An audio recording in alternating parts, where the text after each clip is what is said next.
ഒരു K S R T സിക്ക് ഒരു അക്കൗണ്ടബിലിറ്റി ഉണ്ടാക്കുക എന്നുള്ളതാണ്. കെ എസ് ആർ ടി സിയുടെ സ്പെയർ പാർട്സ് പർച്ചേസിങ്, സ്പെയർ പാർട്സിൻ്റെ മൂവ്മെൻറ്റ് എല്ലാം ഈ സുതാര്യ എന്നൊരു സോഫ്റ്റ്വെയറിലേക്ക് മാറ്റിയിട്ടുണ്ട്. അത് ഇന്ത്യൻ ട്രാൻസ്പോർട്ട് ചരിത്രത്തിലെ ആദ്യത്തെ സംഭവമാണ്. ഇന്ത്യയിലെ എല്ലാ ട്രാൻസ്പോർട്ട് കോർപ്പറേഷനും നമ്മളുണ്ടാക്കിയ ഈ സോഫ്റ്റ്വെയർ ചോദിക്കുകയാണ്. നമ്മളുണ്ടാക്കിയതാണ്. നമ്മൾ പറഞ്ഞു കൊടുത്തിട്ട് അതിൻ്റെ ഓരോ കണക്ക് നമ്മൾ പറഞ്ഞു കൊടുത്ത് ചെയ്യിച്ചൊരു സോഫ്റ്റ്വെയറാണ് ഈ സുതാര്യ എന്നാണ് ആ സോഫ്റ്റ്വെയറിന് പേരിട്ടത് ഞാൻ തന്നെയാണ്.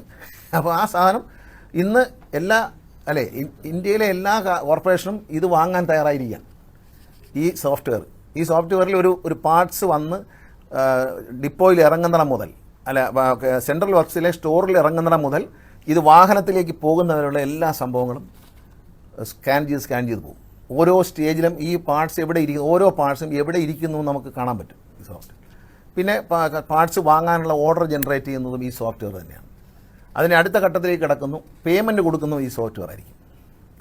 മനുഷ്യൻ്റെ സഹായമില്ലാതെ നമ്മളല്ല തീരുമാനിക്കുന്നത് ഏത് കമ്പനിക്ക് എത്ര രൂപ കൊടുക്കണമെന്ന് ഇനി ഈ സോഫ്റ്റ്വെയർ തീരുമാനിക്കും. അതിൻ്റെ ചെക്ക് അക്കൗണ്ട് വഴി ട്രാൻസ്ഫർ ചെയ്ത് കൊടുക്കാനല്ലാതെ ഉദ്യോഗസ്ഥന്മാർക്ക് അധികാരം ഉണ്ടാവില്ല.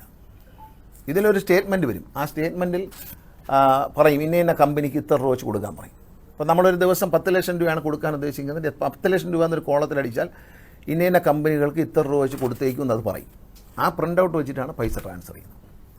മാനുവലായിട്ടുള്ള ഒരു പരിപാടിയും ഉണ്ടാവില്ല.